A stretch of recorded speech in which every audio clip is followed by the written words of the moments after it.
Tables को मैं थोड़ा सा पहले वर्ड पे एक्सप्लेन करती हूँ आपको कि किस तरह से उसमें रोज़ और कॉलम्स होते हैं। ये हमारा है माइक्रोसॉफ्ट वर्ड। यहाँ पे आप सिंपल क्या करते हैं, इंसर्ट कर देते हैं टेबल को। यहाँ पे आप रोज़ और कॉलम्स को सिलेक्ट करते हैं और हमारा टेबल यहाँ पे सिलेक्ट हो जाता है। ठीक है, ये मैंने आपको बताया था, ये जो होती हैं हमारे पास हॉरिजॉन्टल लाइंस, ये वाली इस तरह से जो जा रही हैं हॉरिजॉन्टल लाइंस, ये हमारे पास क्या होती हैं, रोज़ होती हैं। ठीक है, ये इस तरह से जो लाइंस जा रही हैं हॉरिजॉन्टली, ये होती है रोज़। और ये वर्टिकली जो आ रहा है ऊपर से नीचे, ये क्या होता है, कॉलम होता है। जैसे इस टेबल में 3 कॉलम्स हैं, एक ये वाला कॉलम है, ओवरऑल ये सारा एक कॉलम है, फिर एक ये वाला कॉलम है, और उसके बाद लास्ट वन जो है वो हमारे पास ये वाला कॉलम है। ठीक है, मैंने आपको बताया था एक रो जो होती है और एक जो कॉलम होता है, उससे मिलके क्या बनता है, हमारे पास एक सेल बनता है। ठीक है, सेल क्या है मैं आपको दिखा देती हूँ। इसको थोड़ा सा टेबल को हम रिसाइज कर लेते हैं। ये जो एक ब्लॉक है आपके पास, एक ब्लॉक है, ठीक है, ये हमारे पास क्या होता है, सेल होता है। तो इसको हमने HTML में कैसे लिखना है, टेबल को रोज़ कैसे डिफ़ाइन करनी है, सेल्स कैसे डिफ़ाइन करने हैं, यहाँ हम देखते हैं सबलाइम टेक्स्ट एडिटर में। अच्छा, यहाँ मैंने कोड लिखा हुआ था। ये सबसे पहले मैंने आपको बताया था हम टेबल का टैग यूज़ करते हैं। ठीक है, ये मैं अभी थोड़ा सा इरेज कर देती हूँ, कट कर देती हूँ यहाँ से, कंट्रोल एक्स। ओके, टेबल के टैग से आपने उसको स्टार्ट करना होता है। ठीक है, उसके बाद टेबल का जो टैग है उसे डिलीट कर यहाँ पे एंड करना होता है। ठीक है, या फिर मैं इसको सारे को इरेज करके एक बार आपको दोबारा से रिपीट कर देती हूँ, कॉम्प्लेक्स लग रहा होगा। अच्छा जी, ये हमारे पास क्या है, टेबल का टैग है। ठीक है, किस HTML को बताने के लिए कि आप कहाँ किस चीज़ पे काम करने जा रहे हैं, आपको उसका टैग ओपन करना होता है। ठीक है, ये यहाँ पे टेबल जो है, यहाँ से टेबल का टैग ओपन करते हैं और उसको यहाँ से आपने क्लोज करना है फॉरवर्ड स्लैश के साथ। अब ये सिर्फ एक हमने बताया है कि टेबल बनने जा रहा है, अभी हमारा टेबल बना नहीं है। तो यहाँ पे हम सबसे पहले क्या लगाएंगे, रोज़। ठीक है, रोज़ के लिए हम कौन सा टैग यूज़ करते हैं, TR का। TR mean table row. ठीक है, टेबल रो। ओके, अच्छा जी, अभी ये क्या बता रहा है कि एक टेबल बन रहा है, उसमें अभी एक रो बन रही है, लेकिन हमने कॉलम्स नहीं बताए उसके कितने हैं। यहाँ पे HTML में जितने नंबर ऑफ सेल्स एक रो में होते हैं उतने ही कॉलम्स होते हैं। ठीक है, तो अगर मेरे पास एक रो में 3 सेल्स हैं, हम सेल्स को कैसे शो करते हैं, TD के साथ। TD, ये जो होता है सेल होता है। ठीक है, इसको सेल बोलते हैं और इसको हम क्या कहते हैं, TD कहते हैं HTML में। HTML में ये TD टैग होता है। ठीक है, ये आपके पास पूरी की पूरी क्या है, रो है।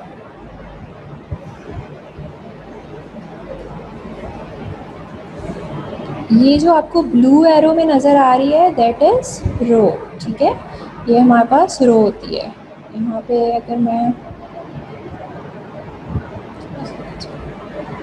This is row. ओके, अच्छा, और उसके बाद जो नीचे को हम जाते हैं दैट इज़ कॉलम। ठीक है, कॉलम और सेल जो होता है वो एक ही चीज़ है HTML में। ठीक है, दिस इज़ कॉलम, ये आपके पास कॉलम है।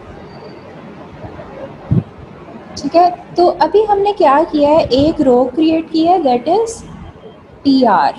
जो हमारी TR है वो यहाँ से स्टार्ट होती है और यहाँ पे एंड हो जाती है। ठीक है, उसके बाद हम सेल जो है वो TD से बनाते हैं और इसको सबलाइन में करके देखें, क्योंकि कॉलम्स जो है वहाँ पे डिफ़ाइन नहीं करते हम सिर्फ सेल से बताते हैं। ओके, अब TD क्या है, एक सेल है जिसके अंदर आप अपने डेटा देंगे। ठीक है, फॉर एग्जांपल अगर वहाँ पे माइक्रोसॉफ्ट वर्ड में मैं डेटा देती हूँ, मैंने आपको कल भी बताया था, यहाँ पे कलर नेम्स हैं, जैसे ये मैंने रेड लिखा है, येलो लिखा है, ब्लू लिखा है, तो ये हम क्या कर रहे हैं, सेल में डेटा दे रहे हैं। ठीक है, ये आपका डेटा जा रहा है सेल्स के अंदर। तो सबलाइन टेक्स्ट एडिटर में या HTML में हम किस तरह से टेबल में डेटा देते हैं, आपने सेल्स के अंदर डेटा देना होता है। यहाँ पे फॉर एग्जांपल जैसे मैं यहाँ में लिखती हूँ रेड।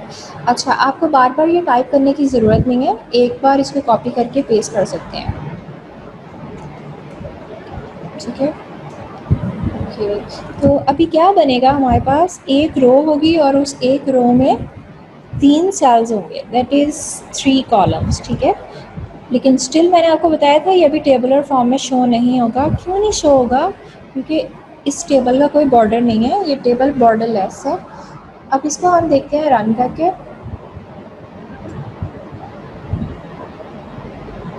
और स्क्रीन शेयर जी, ये देखें आपके पास सिर्फ वैसे ही एक रो में 3 सेल्स आ गए हैं, लेकिन अभी ये टेबुलर फॉर्म में नहीं है क्योंकि हमने इसको बॉर्डर नहीं दिया हुआ, इस वजह से इसका टेबल शेप शो नहीं हो रही। तो अब आपने क्या करना है, जाकर इसको बॉर्डर देना है, ठीक है, ताकि आपको ये टेबुलर फॉर्म में शो हो। तो हम यहाँ पे क्या करते हैं, टेबल में आपने यहाँ पे आप सिर्फ बी लिखें, खुद ही आ जाएगा ऑप्शन। ये देखें बॉर्डर का ऑप्शन आ गया, ठीक है। यहाँ पे मैंने आपको बताया था जो वैल्यू देनी है वो एक्चुअली इसकी बॉर्डर की विड्थ होती है। अगर आप इसकी वैल्यू 1 देंगे that is 1 pixel border. 1 pixel बहुत छोटा सा यूनिट होता है। अगर 2 देंगे उतना ही बॉर्डर थिक होता जाएगा। फॉर एग्जांपल अगर मैं यहाँ पे 1 देती हूँ तो हमारे पास बॉर्डर की जो वैल्यू 1 है that means it is 1 pixels. अब आप जाकर देखें उसके ऊपर ब्राउज़र पे, इसको रिफ़्रेश करें, देखें यहाँ पे आपके पास बॉर्डर आ रहा है और उसमें सेल आ रहे हैं। अच्छा, एक और चीज़, आपको बॉर्डर में सेल डबल बॉर्डर नज़र आ रहा है ना, इट मीन्स एक एक जो है वो सेल के ऊपर बॉर्डर है और एक टेबल का ओवरऑल है, ठीक है। अच्छा, अगर मैं यहाँ पे बॉर्डर की वैल्यू इंक्रीज़ कर देती हूँ, फॉर एग्जांपल मैं यहाँ पे 3 कर देती हूँ, ठीक है, अब क्या होगा, स्केरी सा एक बॉर्डर आपको शो होगा। आई होप मैंने सेव किया है। यस, देखें ये डिफरेंस है। आई थिंक जब आप टेबल के कंटेंट के ऊपर यहाँ पे बॉर्डर दे देते हैं ना, इस टैग में दे देते हैं, वो सब पूरे के पूरे, क्योंकि जितनी भी रोज़ हैं वो इस टेबल के टैग के अंडर आती हैं, ठीक है। तो ऐसा हो सकता है कि टेबल के सेल्स पे अलग से हो सकता है, लेकिन अगर आप यहाँ पे देंगे बॉर्डर तो वो जितने भी उसके अंदर एलिमेंट्स हैं, देखिए ये पेरेंट एलिमेंट है। पेरेंट का मतलब होता है कि अगर उस कुछ चाइल्ड्स हैं, उसके अंदर चाइल्ड है तो वो उससे क्या कर रहे हैं, डाटा इनहेरिट हो रहा है। तो यहाँ पे अगर आप बॉर्डर देते हैं तो उस टेबल के टैग के बंद होने के अंदर जितनी भी चीज़ें हैं उन सब पे लग जाता है। यहाँ पे हमने एक रो बनाई है, इसी को मैं कॉपी करके पेस्ट कर देती हूँ, एक और हो जाएगी हमारे पास, ठीक है। Control C and control V, ये आपने अच्छे से ख्याल रखना है। जब हम ये तो अभी छोटा सा माइनर सा काम है, जब आप वेब पेजेस बनाते हैं तो उस पर बहुत बड़े बड़े टेबल्स होते हैं, उसमें ऐसा भी हो सकता है कि 100 ऑफ रोज़ हो सकती हैं, 50 रोज़ हो सकती हैं, तो आप लोग कंफ्यूज ना हो। अब देखें जैसे मैंने एक गलती की है, क्या यहाँ पे मिस्टेक है, मेरा ये TR ग्रीन कलर में शो हो रहा है, क्यों शो हो रहा है? अच्छा, मैंने आपको बताया था हम टेबल को शो करते हैं, किस तरह से शो करते हैं HTML में। आपने सबसे पहले टेबल का टैग देना होता है, यहाँ टेबल, ये बॉर्डर को बाद में देखिएगा, खाली टेबल लिखें और यहाँ पे टेबल का टैग जो है वो एंड हो जाता है। उसके बाद रो क्रिएट हम कैसे करते हैं, एक टेबल की TR से, TR मीन टेबल रो, ठीक है। अब देखें जो एरर था वो ये है, मैंने इसकी एंगल ब्रैकेट बंद नहीं की तो अगले वाले TR का कलर ग्रीन हो गया है। देखिए यहाँ पे जो कलर स्कीम्स है ना वो आपको एरर्स इजीली बता देती हैं, आप इजीली आइडेंटिफाई कर सकते हैं एरर्स को, ठीक है। यहाँ पे इसको मैं बंद कर रही हूँ। अब देखिए इसका नीचे वाली रो का कलर जो है वो चेंज हो गया है। अच्छा, तो एक रो में जितने भी सेल्स होते हैं वो उसके कॉलम्स शो करते हैं, ठीक है। जैसे मैंने आपको माइक्रोसॉफ्ट वर्ड की स्क्रीन दोबारा एक बार दिखा देती हूँ, अगर आपने पहले नहीं देखा। ये मैंने आपको बताया था, ये एक टेबल है, ये सारी क्या होती हैं, रोज़ होती हैं हॉरिजॉन्टली। इसी तरह अगर ऊपर से नीचे आते हैं ये कॉलम्स होते हैं। एक रो और कॉलम से मिलके जो बनता है वो होता है सेल, ठीक है। TD, this is TR, okay okay. ये हमारे पास अब 2 रोज़ हो गई हैं और बॉर्डर की वैल्यू इसकी 3 है। 3 बॉर्डर बहुत थिक होता है, मैं 1 कर रही हूँ इसको, ठीक है। और आपने जो भी डेटा देना है वो इसमें दे सकते हैं। अच्छा, आप ये 2 सेल्स हैं, आपस में इनकी जो स्पेस होती है, ये जो सेंटर पे नज़र आ रही है, ये क्या है, सेल स्पेसिंग है। सेल पैडिंग क्या होती है, पहले आप सेल स्पेसिंग देखें, ये एक सेल है, ये एक सेल है, इसके दरमियान की स्पेस क्या होती है, सेल स्पेसिंग। अगर हम इसको बढ़ा देंगे तो इनकी स्पेस आपस में बढ़ जाएगी, ठीक है। ये मैं अभी हाइट हटा रही हूँ यहाँ से, टेबल का नाइस व्यू नहीं आ रहा, ठीक है। अच्छा, आपने क्या करना है, यहाँ पे सेल स्पेसिंग आपने यहाँ पे देनी है, ठीक है, ताकि ओवरऑल सारे टेबल के जो सेल्स हैं सिर्फ CEL लिखें, आपके पास सेल स्पेसिंग का ऑप्शन आ जाता है। यहाँ पे आपने कितनी स्पेसिंग देनी है, देखिए अगर आप 1 लिखेंगे तो वो सिर्फ 1 पिक्सल होता है, जो ऑलरेडी पहले ही बाय डिफ़ॉल्ट स्पेसिंग होती है। 1 पिक्सल बहुत छोटा यूनिट होता है। देखिए अगर मैं 5 पिक्सल करती हूँ, यहाँ पे 5 वैल्यू लिख देती हूँ इसकी, तो कितना डिफरेंस आएगा हम चेक करते हैं ब्राउज़र पे।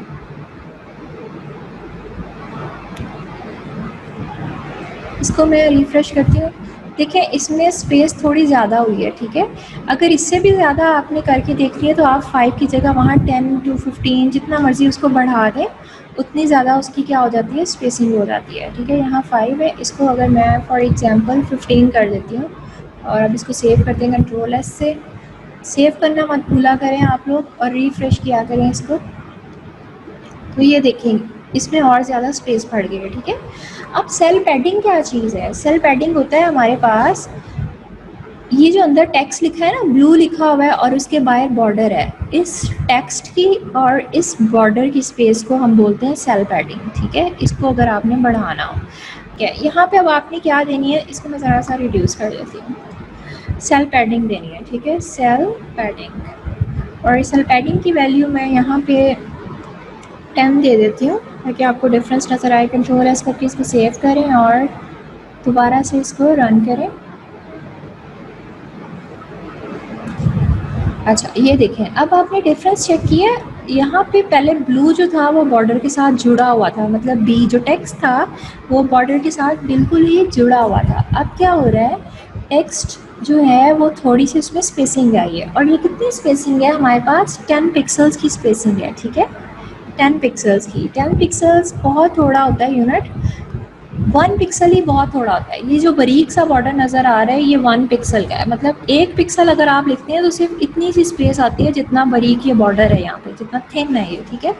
इसी तरह जितने ज़्यादा आप पिक्सल्स बढ़ाते जाते हैं उसके, उतनी ज़्यादा उसमें स्पेसिंग और पैडिंग होती जाती है।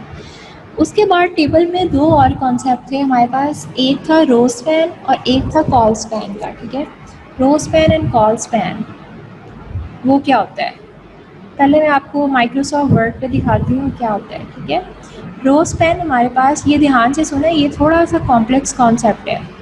रो स्पैन का मतलब होता है कि आपने 2 रोज के सेल्स को आपस में जोड़ना है। फॉर एग्जांपल ये एक रो है, ये एक अगली रो है, मतलब पूरी ये एक रो है, ठीक है। इसके बाद नेक्स्ट रो कौन सी है हमारे पास, ये वाली रो है, ठीक है। अब ये वाली रो का एक सेल और ये, फॉर एग्जांपल इनको मैंने मर्ज कर देना है, क्यों सेलेक्ट हो रहा है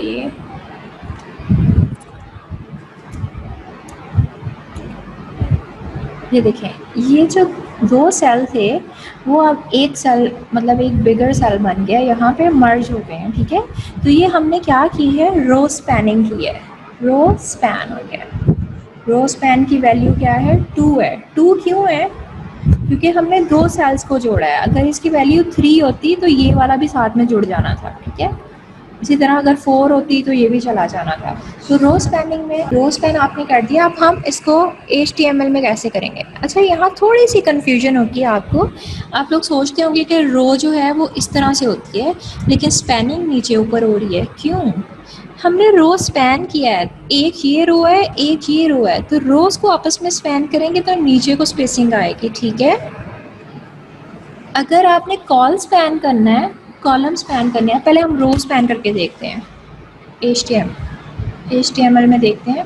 सबसे पहले तो हमारे पास रोज़ ही 2 हैं, ठीक है, तो हमें एक और डाल देते हैं रो ताकि हमें क्लियर नज़र आए स्पैनिंग। अगर 2 रोज़ को ही मर्ज कर दिया तो आपको इतना क्लियर नहीं होगा। मैं ये कॉपी करके पेस्ट कर रही हूँ एक और रो, ठीक है। अच्छा अब हम अगर यहाँ पे इस रो में मैं लिख देती हूँ, यहाँ पे एक सेल को, अगर तो एक सेल को स्पैन करना है तो आप यहाँ पे लिखें, अगर पूरी की पूरी रो को करना है तो यहाँ पे, तो यहाँ पे मैं लिख रही हूँ रो स्पैन, आर लिखिए खुद ही आ गया है। रो स्पैन की वैल्यू 2। अब क्या होगा, ये वाला जो रेड लिखा हुआ है और ये जो नीचे वाला रेड लिखा हुआ है ये एक बड़ा बॉक्स बन जाएगा, ठीक है। इसको मैं सेव कर रही हूँ और इसको हम यहाँ पे देखते हैं, ठीक है, रन करके देखते हैं। इसको रिफ़्रेश करें अगर हम ब्राउज़र को, तो ये देखें 2 रोज़ बन गई हैं। अब ये थोड़ा सा नाइस व्यू नहीं लग रहा क्योंकि हमने आगे भी 4 ही सेल डिफ़ाइन किए हुए हैं और एक सेल की जगह पीछे वाली रो ने ले ली है, तो ये 5 हो गए हैं। तो आपको चाहिए आप क्या करें, नेक्स्ट वाली रो में 3 सेल्स कर दें, ठीक है। अब आप क्या करें, क्योंकि ये देखें ध्यान से 2 रोज़ की जगह तो इसने ले ली है 2 सेल्स की, आगे भी हमने 3 ही बताए हुए हैं, तो 3 इसके हो गए, 2 एक ये हो गया, ठीक है, 4 हो गए हैं और टोटल हमने 3 बताए थे। तो आपने क्या करना है, ये वाला एक रेस कर देना है, मतलब आगे अगर आप पीछे 2 की जगह ले रहे हैं तो फिर आगे वाले की एक कम कर दें, एक सेल कम कर दें, ठीक है। सो कंट्रोल एस करें और इसको सेव करें, देन हम इसको रिफ्रेश करके देखते हैं। अब ये सही हो गया, ठीक है, ये रो स्पैनिंग हो गई है। कॉल स्पैन जब हमने करना होता है तो हम कॉलम्स को आपस में मर्ज करते हैं। फॉर एग्जांपल ये रेड लिखा है और ये ब्लू लिखा है, मैंने इसको और इसको मर्ज कर देना है, ठीक है, तो हम कॉल स्पैन यूज़ करते हैं। कॉल स्पैन के लिए आपने क्या करना है, कॉलम्स को मर्ज करना है। फॉर एग्जांपल मैंने यहाँ पे कॉल स्पैन लिख देती हूँ, कॉल स्पैन, ये नीचे लिखा हुआ आ रहा है, ठीक है, कॉल स्पैन की वैल्यू 2। अब क्या होगा, ये भी थोड़ा सा नाइस व्यू नहीं आएगा। अब इसको रन करके मैं आपको दिखाती हूँ, इसको रिफ्रेश करें, ये देखें ये क्या हुआ है, एक्चुअली इस वाले सेल ने 2 सेल्स की स्पेस ले ली है, लेकिन आगे भी हमने 2 सेल पहले ही डिफाइन किए हुए थे, ग्रीन और ब्लू, तो ये आगे टेबल बढ़ गया और ये चीज़ खाली हो गई क्योंकि इस एरिया में कोई सेल थे ही नहीं। तो आपको चाहिए यहाँ से एक जो है आप रिमूव कर दें। अगर एक सेल जो है 2 कॉलम्स की स्पेस ले रहा है तो आप कॉलम ही टोटल 2 डिफाइन करें, ठीक है। हम फिर क्या करेंगे, ये यहाँ से एक ये रिमूव कर देंगे ताकि 3 की 3 है ना, 3 यहाँ पे है, अब ये किस तरह हो गया टेबल, 3 यहाँ पे सेल थे, ठीक है, यहाँ पे भी 3 होने चाहिए थे, लेकिन इसने 2 की जगह ली हुई है, मतलब इसने एक इसकी जगह ले ली है, ठीक है, ये भी 3 हो गए। अब यहाँ पे जो थे 3, इसने अकेले ने 2 की जगह ले ली हुई है और ये 1 है, ठीक है।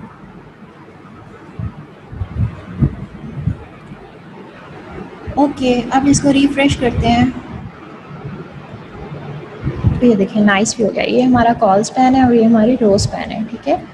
अच्छा, एक लास्ट चीज़, आपने हेडिंग किस तरह देनी होती है। माइक्रोसॉफ्ट वर्ड में आप लोग टेबल में कोई हेडिंग देते हैं ना, हेडिंग वाली एक रो होती है हमारे पास, जैसे फॉर एग्जांपल मैं यहाँ पे एक और रो को इंसर्ट कर देती हूँ टॉप पे। हमेशा हेडिंग वाली रो जो होती है आपके पास, हेडर रो, वो टॉप पे होती है, ठीक है, यहाँ पे होती है, इसको आपको कर देती हूँ, ठीक है। यहाँ फॉर एग्जांपल मैं कुछ लिखती हूँ, कलर नेम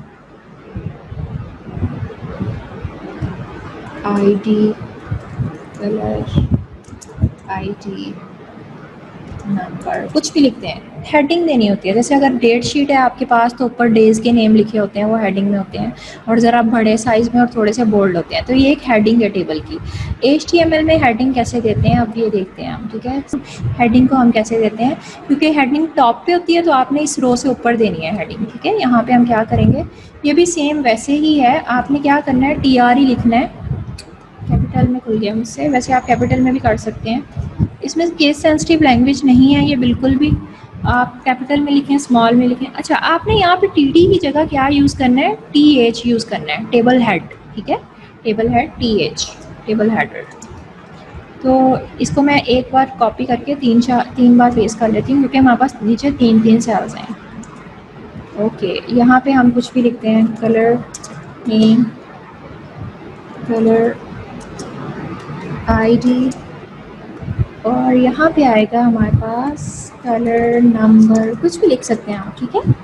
अच्छा, इसको मैं यहाँ पे सेव कर रही हूँ और अब हम रन करके देखते हैं कि हमारे पास टेबल की हेडिंग आई है या नहीं HTML में।